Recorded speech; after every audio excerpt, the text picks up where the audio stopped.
Moa, bundia. Yan yung sa ano, sa mismo loob, no? Ito pala siya, no? Sa personal.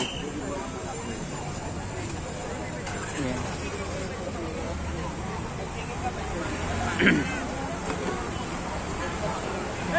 Dito ko lagi nakita si Diwata nakaupo dyan dati kumakain, di ba? Ayan. Ayan.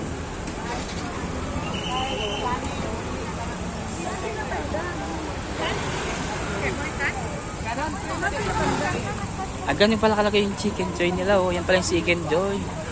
Oh, yan. Ganyan pala kalaki. Oo. Pala ng chicken na yun.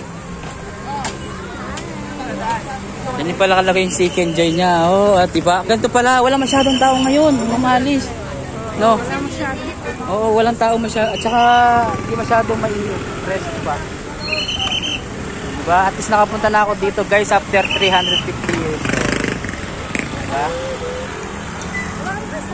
Ha?